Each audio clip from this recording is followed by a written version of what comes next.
This is Mongo, your friend from SoCal. And it's a nice, bit of a chilly evening here in my part of Southern California. It's 10:40 p.m. on this part of the Pacific coast. And yeah, take a look. I'm a pineapple with some glasses. Figured, hey, why not? Today we're going to be going through chapter 5 of Kong versus Tarzan. So sit back, relax, and drink your water. And before I get into it, I guess let me just show you some of these little things here and there that I've done kind of in preparation for this.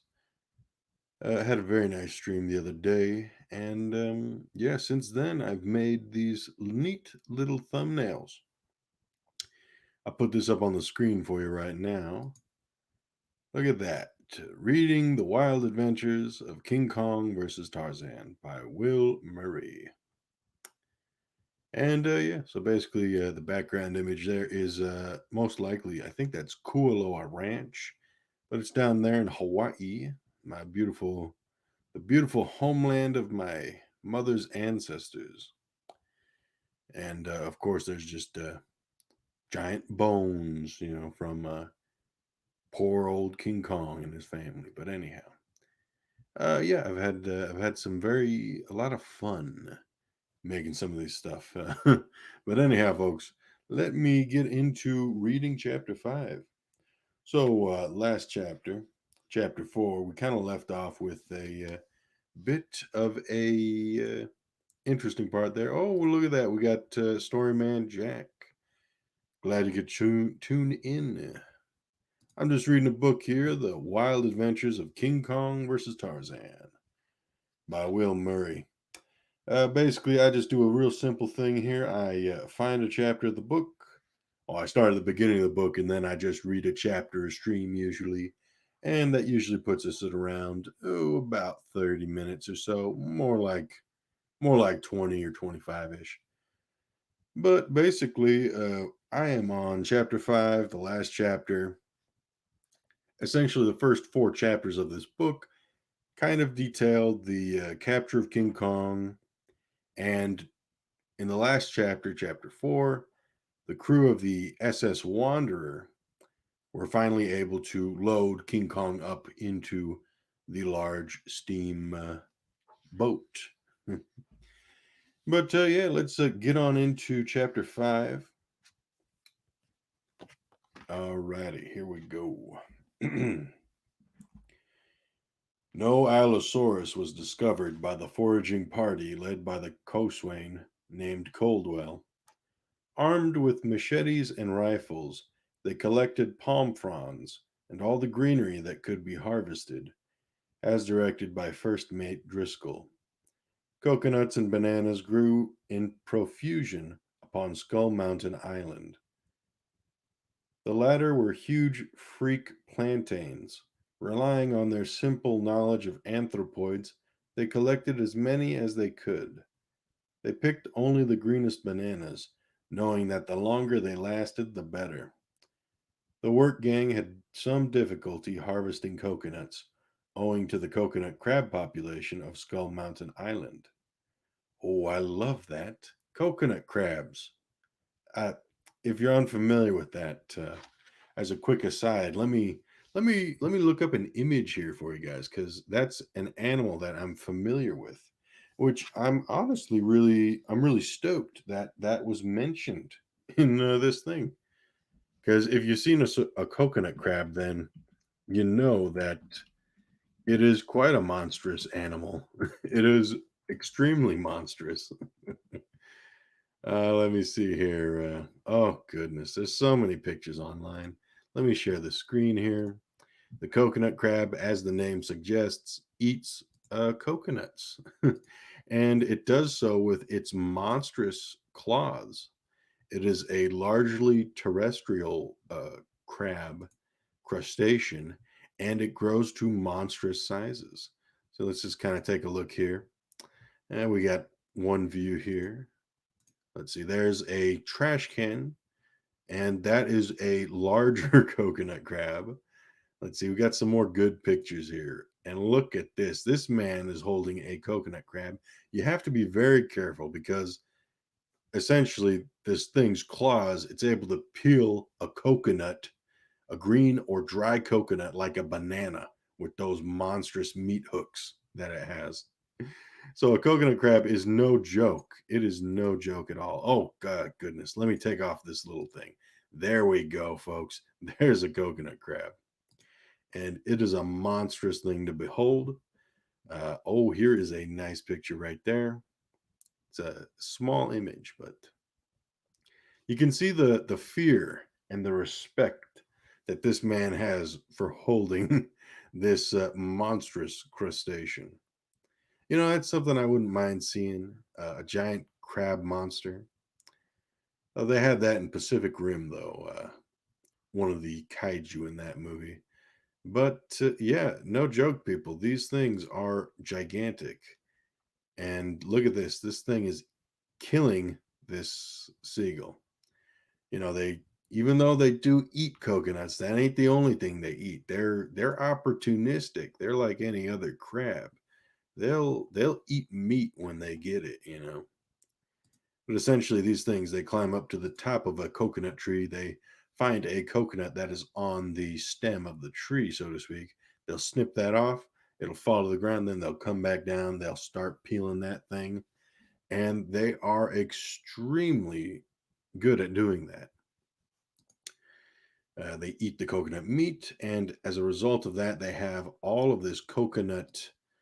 They have very sweet meat, and they also have a lot of the coconut oil in the large end of their body, the bulb, so to speak. I'm not quite sure on the technical term, but it is a monster to behold. And you know, I lived in the South Pacific for about 2 years in an island called, you know, in a country called Vanuatu, little island archipelago, so to speak. And they had these guys there, and they were quite the thing to behold. Large, monstrous, but thankfully they were slow. Obviously, they start out tiny, and they basically function as a hermit crab in the early years of their life until they get big. And when they get big, that's when they don't need this little shell anymore. But anyhow, I digress. I really got to geek out about this coconut crab. In fact, I'll have to look up an image for the next time that I do this because I do have an image of me holding a coconut crab. And later on, you know, after that picture was taken, we ate that coconut crab. It was a much smaller one than the ones here, but it was quite the experience. Oh, look at that. Here's a hermit crab using a doll's head as a shell. That is neat. But anyhow, they are indeed very edible. They are very edible. The meat is very sweet on these things, just due to the nature of them eating coconuts, a large amount of coconuts. In Vanuatu, due to the high population of the people, the native people there, the coconut crab is not really very prevalent on the larger islands, such as Espiritu Santo and Ifate, as well as Malakula. But on the smaller islands, the outer islands, you'll find a lot more of these coconut crabs just wandering about eating coconuts and doing whatever the hell they want to do, pretty much. But yeah, that's a coconut crab. And, you know, that's pretty dope. I could just imagine King Kong grabbing a handful of these crabs and just shoving them into his mouth, his giant Kong mouth, and eating them. That is something. That is something to behold right there. All right. Well, I've geeked out enough. Let me get back to the book. Oh boy, we get in like one page, not even a full page, but I'm already enthralled by this chapter. So essentially, as you can imagine, they're gathering up food for the King Kong. Alrighty. Alrighty, here we go. The work gang had some difficulty harvesting coconuts owing to the coconut crab population of Skull Mountain Island.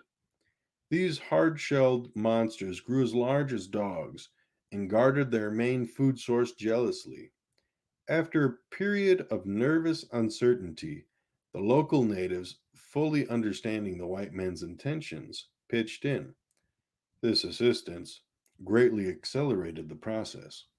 Boatload after boatload of roughage was thus transported to the Wanderer and stowed away in the number one hold, forward of hold number three, where Kong rested, in his stainless steel sarcophagus, oblivious to the frantic shipyard activity centering on him.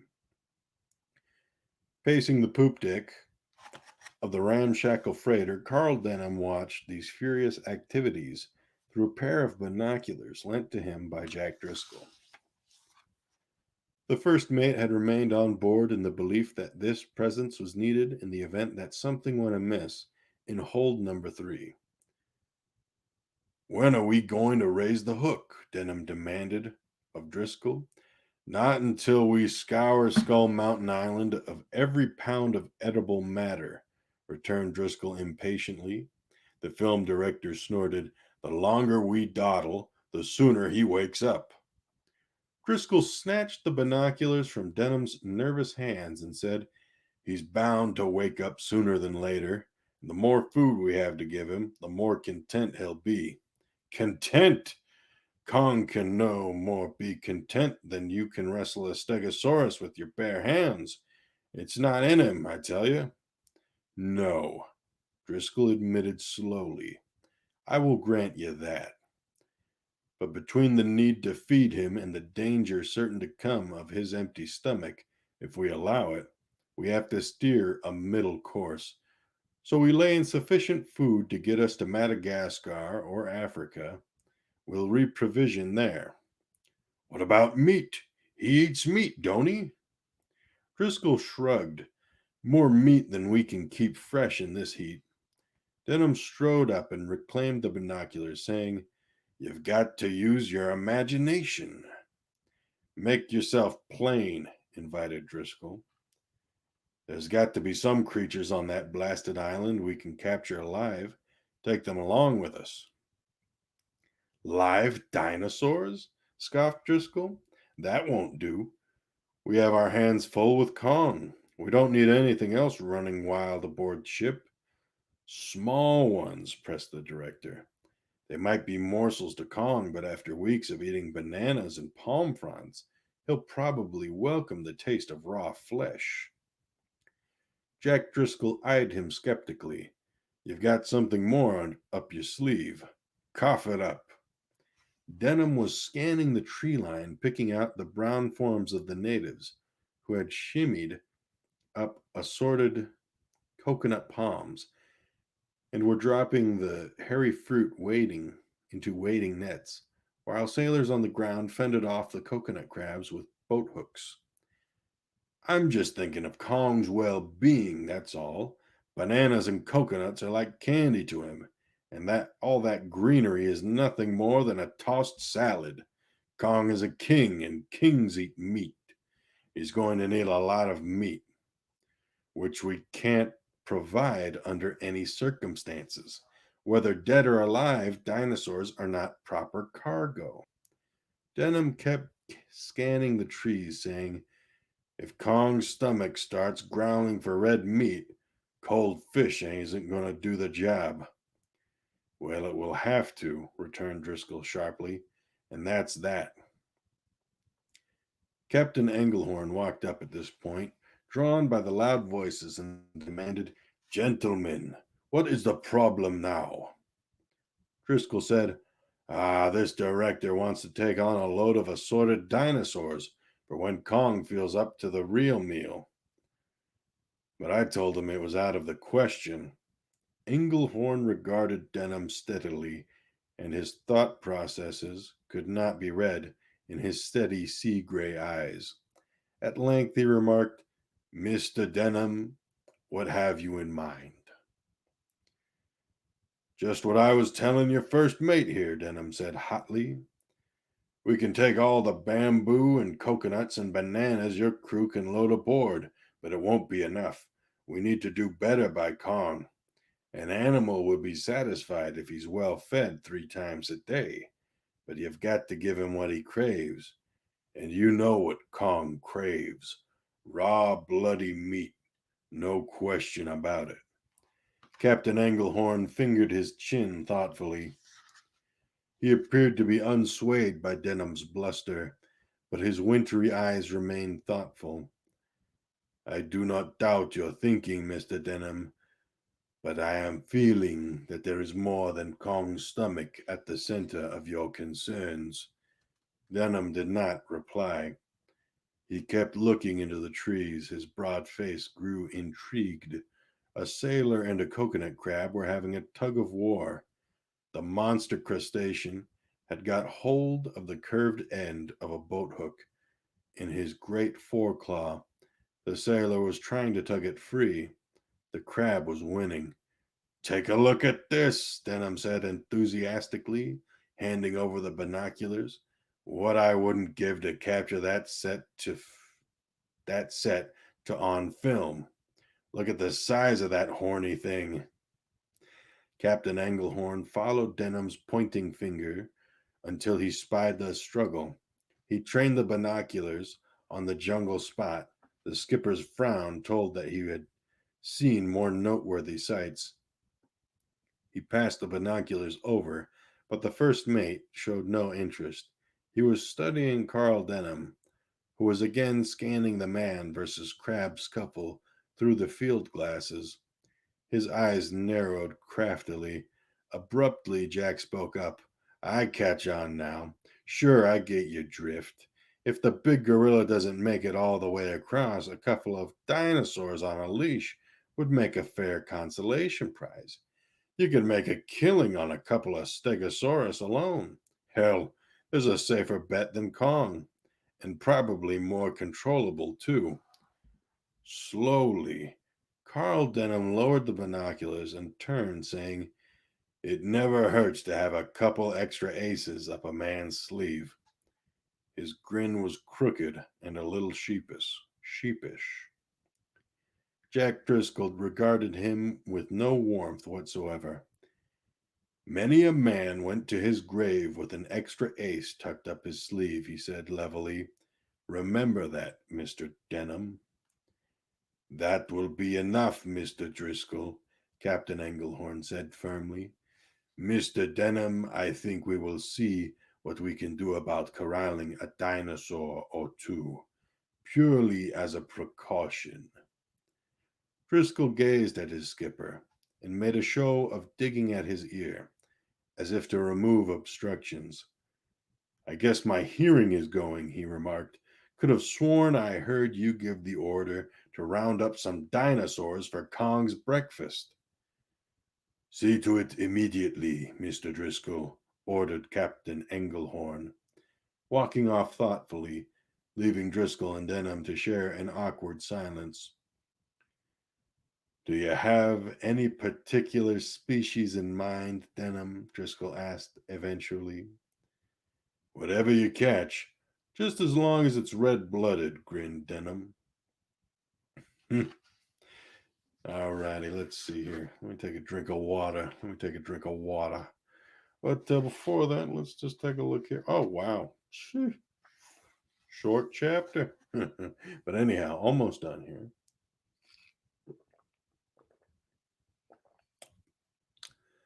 All righty. All right. So we're still on Kong's home island, but let's see here. We got to get some food for the big man. Since the foraging group was busy, First Mate Driscoll mustered a separate shore party to be equipped with rifles and belaying pins. He assembled the men on the back deck and explained the proposition to them. His speech did not go over well. Catch him alive, barked a young ordinary seaman named Jimmy. Barely out of his teens, he had braved the dangers of Skull Island before and had worked up an appetite for more. Driscoll nodded. Those are the old man's orders. Can't be done, scoffed another merchant mariner. Here, Jack Driscoll set aside his own misgivings, and his pride in his crew came to the fore. We captured Kong, didn't we? He barked back. If we can conquer that man mountain of an ape, we can catch a few small dinosaurs in our nets. Jimmy grinned cockily. Sure, if they don't catch us in their teeth first. Driscoll was on the point of reprimanding his men when a murmur of laughter ran across the sword party. It erased his reproving frown. The men were game. They would follow him into the triple horns of a charging triceratops. All right, you farmers, he sang out. Fall to. Put a dory over the side and I'll get to it. The old man wants to set sail before we lose the light. I gotta tell you, so that's the end of chapter 5, and I'll tell you this much: I think it is very fun the amount of the amount of logistical stuff that has to go into transporting a large animal like King Kong. Now, this is, of course, the King Kong from the original iteration. So this isn't like Kong Skull Island, where he's a 50-foot tall beast, or even like some of the other Kong movies, like the ones from the 70s and the one from the 80s. This is still a large animal. Like, he's still over 20 feet tall. And it's really neat. I really enjoy this amount of forethought that went into making this book. I think Will Murray really did something good here. Let me just take a look here. Let me take a look through my documents here on my computer, and let me see if I don't got one of those pictures of a coconut crab on here. Let me see. Let me see. I know I've posted it on Twitter before, but geez, I don't want to go searching through all of Twitter for a picture of that. Let me check my Facebook. Photos. I'm gonna do your photos. Let's see. You got anything here? We got anything here? It would be great if this was easy to find, but of course, a picture that you want to show isn't easy to find when you want to show it. But let me see. Let me see. Oh boy, I got some pictures of me eating coconut, but let me see. And I will always love you, and I will always love you. Anyhow, if you like the little image on the screen right now, that was just made through canva.com. And when I say made, this is basically just a shot of Kualoa Ranch on Hawaii, where they filmed part of this stuff from Kong Skull Island there. And basically, after that, I just added a few little things here and there. The little cover of the book, as you see on the left, and the little icon there, the logo, the red, the silhouette of King Kong with Mongo's big things on the red background there. That was made courtesy of nice friend Theme Park Casual, a really nice guy, really nice guy. I'm really determined. I'm really determined. Once I find this picture, and I'm pretty sure I can find this relatively easily here. So let me see. Coconut. Coconut. Hopefully, you're having a good day, Mr. Storyman Jack. Hopefully, there has not been anything bad happening. Of course, that's a very broad term. Obviously, there's a whole bunch of stuff happening in popular news nowadays. But let me see here. Cocoa nut crab. I'm being pushed to the edge here. I'm on Twitter. Now I'm doing advanced search because, whew, you post so many things on Twitter, it makes it hard to find what exactly you want to find. So, okay, I'm going to put in coconut crab. I'm also going to put in Vanuatu. Vanuatu. And I'm going to put from my account, Mongo Thinks. And let's search that up. There we go. Bingo, bango, bongo. And I go back to the jungle to find this wonderful little thing. Now, this is a picture of a picture, but I think it still worked out lovely. Worked out well. Actually, let me save the image. And we're going to do something cool here. Going to do something cool. Going to go to here, StreamYards. I'm going to upload this as an overlay. So that way we can have a nice little look at it. Won't take too long, and bada bing, bada boom, here we go. There is me with the coconut crab. This was back in 2013. Oh, ain't that neat? And look at me, I'm dirty. I'm in my little REI shirt. Oh, I'm just gonna keep writing. Yep. I'm just about over the political conflict. Yeah, pretty much.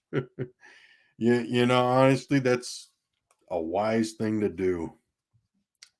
I gotta tell you, there's been a lot of very fulfilling stuff that has been happening here and there. I've been, in the works. I've been doing some things here and there on Canva, making some thumbnails for some future videos that are going to come out. And, grinding along with my usual work, which is just, outdoor maintenance, chopping up trees, doing all that kind of stuff. But anyhow, there's quite a few things that I can better utilize my time with. Better things to devote my energy towards. I guess that would be the best way to phrase it. But yeah, there's a coconut crab. This is a relatively smaller one, but this was when I lived in Vanuatu, and we paid probably $20 for this. And pretty much, actually, this was the only time I ever ate a coconut crab. And that was because the islands that I worked on when I lived in Vanuatu, they were the larger ones. So let me pull up a map of Vanuatu. This will be a cool little thing for anybody who ends up watching this video to kind of learn about here. Let's see here. Let's get a good picture of the map of Vanuatu. Vanuatu map. Vanuatu map. There we go. I typed it all as one word. Silly me. But let's find a large image here. Large. There we go. That's a large one. Open image in new tab. And bada bing, bada boom. Let me share the screen. Share the tab. Let me take off the overlay. Alrighty, there we go. Let me mute this for a second and have a bit of a cough. Not a huge cough, just a cough from talking a lot. I'll be back in a second here.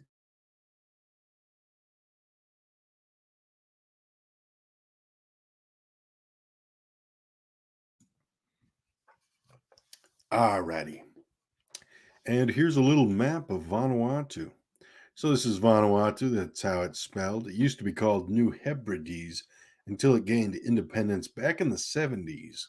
I couldn't tell you when exactly in the 70s, but back in the 70s, once it gained independence, it took on the name Vanuatu. And basically, Vanuatu is made up of a very large series of islands here. Down here in the left corner of this image, you can see where exactly Vanuatu is.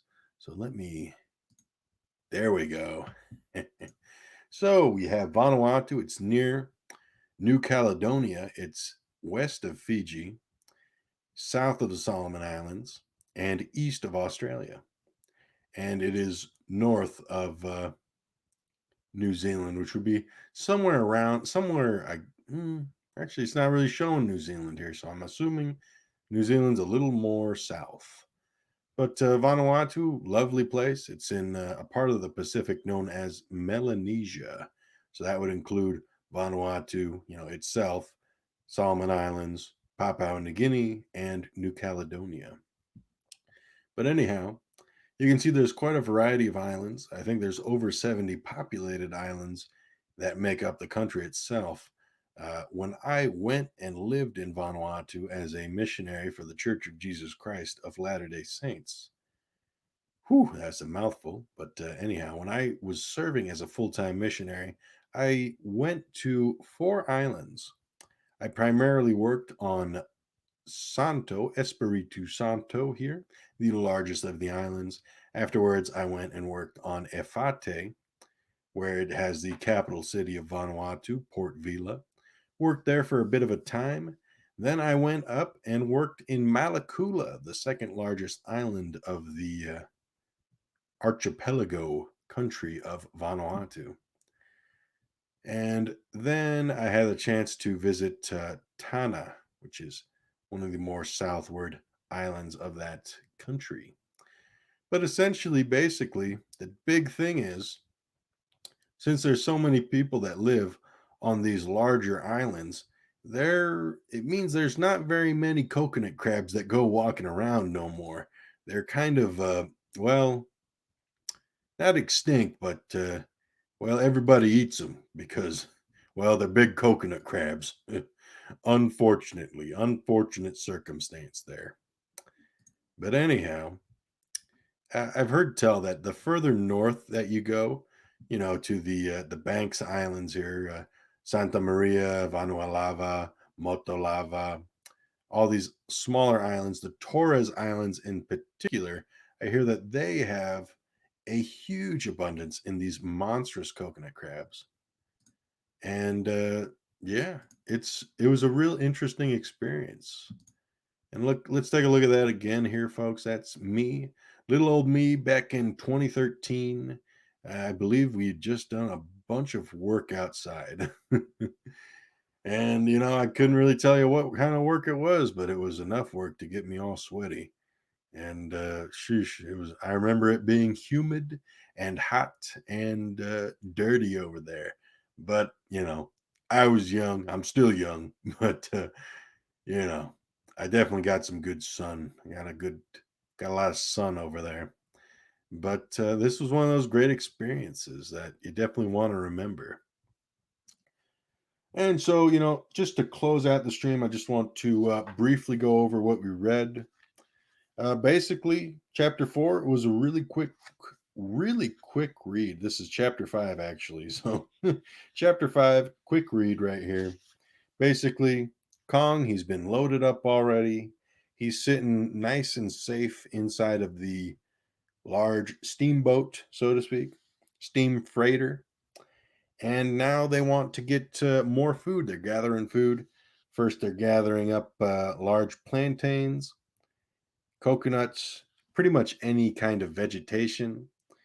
I was thinking they were going to gather up some of these big old sons of guns, the coconut crabs, but it turns out no, they're not going to get any of those. Probably a good thing because them sailors would probably lose a few fingers in the attempt. But anyhow, they're getting food, and now they've been ordered by their captain to get some dinosaurs for the trip with the intention to not only feed Kong, but if Kong should die during the voyage, then at the very least, they're going to have some live dinosaurs, which I think is a very wise decision.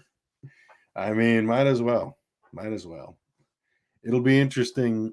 I would love to read a novelization done by Will Murray of the original King Kong because I think it would be interesting to hear some of the reasoning and some of the inner monologues of these characters. But folks, that's pretty much it. This was a nice little read, nice little stream too. Big thanks to everybody who came through. Storyman Jack, thank you very much. How do they taste? Oh well, basically, the coconut crab, they have very sweet meat, very sweet meat. Um, and honestly, here's where my knowledge of crustaceans falters, so to speak. The only crustacean I've really eaten is shrimp and crab, and that was freshwater crab. But yeah, it was the sweetest kind of meat that I've tasted. I haven't eaten lobster, and I haven't eaten any other kind of crustacean, so to speak. But very sweet meat. They have a large bulb within their body that has a lot of coconut oil in it. And that is actually very nice on rice. That's something that I really enjoyed about that. But it's very clean meat, very clean meat. Sounds like king crab. Ooh, I'll have to take your word on that. Never tasted that before. I use Adobe Suite. Get it for a huge discount through work. That's sweet. I like that. Um, something that I like about Canva.com. It's one of those kind of sites where you can use a pretty decent amount of things for free, which is wonderful. Or you can also upgrade it, which kind of just gives you access to a few more little things that aren't really necessary. So if you upgrade to premium, then I could make a transparent background for a logo or something like that. There's some more things too. You get access to a lot of their stock footage, stock music, um, stock clip art that they have. But really, it's not really necessary. Other than Canva, when I do editing for videos, I just do it through Movavi because I just bought that a one-time purchase, and I bought the whole kind of Movavi. Let me see, what's it called here? Movavi Screen Recorder Suite, uh, a studio. Movavi Screen Recorder Studio 10. And I mean, it's not cutting edge, but hey, that's fine by me because I ain't a professional, so to speak. But anyhow, I'm babbling. It's been very nice having you here, Storyman Jack. Again, I just want to say big thanks. You really helped out J Accent today, JW Accent. He came to me kind of asking if I could kind of read through some of his stuff, and I loved reading through it, but I'm not really a huge literary guy, and so I told him, "Hey, I don't know, maybe try contacting Storyman Jack. He's a really accomplished kind of person. He knows what he's doing. He knows a lot about stories and stuff. And you really, honestly, you really did a great thing, Jack. You really did an awesome thing. He did. I loved it. Um, Basically, he's doing his channel, JWorks Productions. Very nice little channel. It's been a while since he's uploaded, but he does a lot of little things here and there that I really enjoy. And so he contacted me with this project that he was doing, and he was like, "Hey, I want to do. Could you record some monster sounds?" I'm like, "Yeah, sure." Occasionally people contact me and they're like, "Hey, could you do this? Could you do that? Could you read this?" I'm like, "Yeah, sure, and most of the times it's nothing like crazy, thank goodness. Because Lord knows I ain't no I'm not a Picasso when it comes to voice stuff. But anyhow, I did some monster sounds. I was like, obviously better than that, but of course is really great. Again, I'm rambling again. And thank you so much for doing that. Thank you so much for doing that, Storyman Jack. Really don't want to understate that enough. You really do something great. It's a wonderful community here. I've been lucky enough to meet some wonderful people in this community and outside of this community. And when I say this community, it's a very broad term. But there's a lot of great people out there. And it's always great to be able to help out people because it's fun. A lot of the times it's fun, whether I'm screwing around doing a little video clip that someone plays, or whether I'm adding, giving my voice to somebody's video. It's an amazing experience. And it's something that really does help keep me going, so to speak. And, it's not like I do anything crazy, but hey, it's fun. It's hell of a fun time. Alrighty. Well, that's about it. I might stream again tomorrow, read some more of this, read another chapter. But, folks, I hope you're doing well. I hope everything is going well in your life. Sit back, relax, and remember to drink your water or whatever the hell you want to drink. I'm Mongo. This has been a nice little time. And yeah, let's take a look at that coconut crab again. Look at that. Look at that crab. Oh boy. And that is fantastic. I love that. Mm. And folks, I like to close this out on a little clip because clips can be fun. And, always make sure that you stay ready to do anything. Make sure you stay close to your cabinets because you never know when you might have to. Get the honey! Get the honey!